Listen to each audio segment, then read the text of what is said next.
amics espectadors, hi ha homes que són ells mateixos espectacle.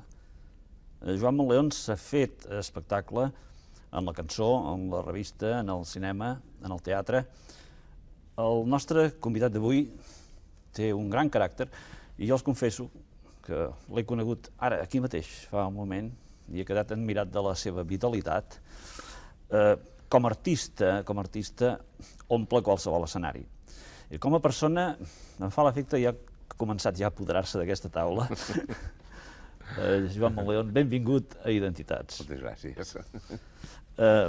Em sembla que ets nascut a València, no?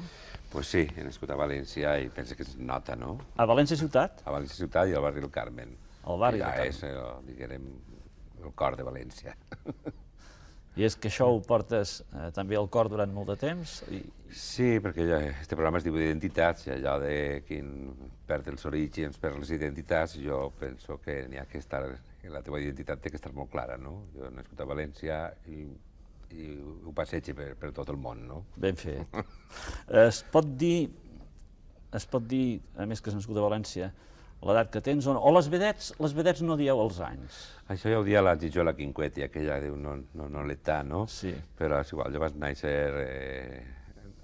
fa 20 anys, que fa 20 anys, i 20 anys, però no arriba a 20 anys.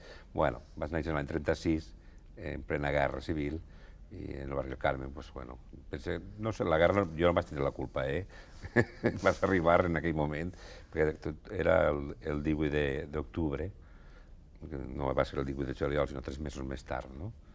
Però ja cada un que s'agafés el compte. Tu ets un personatge popular a València. Que vosaltres, els valencians, com ho veus, això, ara?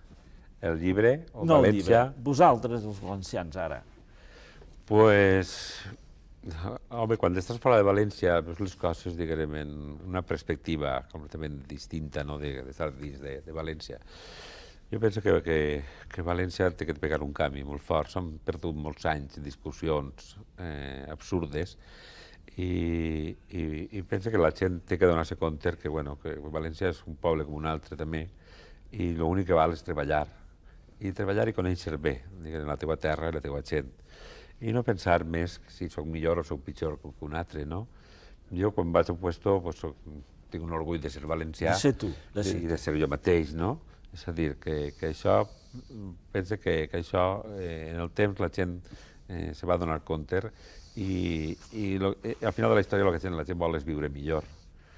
I tots aquests problemes que s'han plantejat i tot això, però coneguent la teva història, els teus arrels, la teva identitat, penso que tens moltes avantatges, perquè pots créixer, diguem, d'una altra manera. Si jo t'he contat lo del col·loquier, o de les cançons populars, o de les festes, és perquè si no tinguera tota aquesta cosa darrere de mi, o ho haguera estudiat, o haguera estudiat de la meva manera, o viscut, com se vulgui dir, no?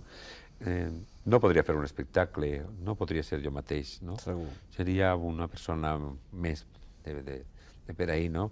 Monleón ha passat una hora. No em digues. Ja mos toca? Ja ha passat una hora. I això no ho havies dit si ens donaven un minut més, però ha passat l'hora. Sentirem per acabar una música que tu ens has demanat de moros i cristians. Sí, és una música que es diu Paquito Chocolatero. Que és molt clàssica. I és molt clàssica i és com un himne per a València, no?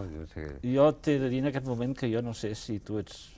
Em sembla que ets alhora moro i cristià, tu. Ben mirat, eh? Sí.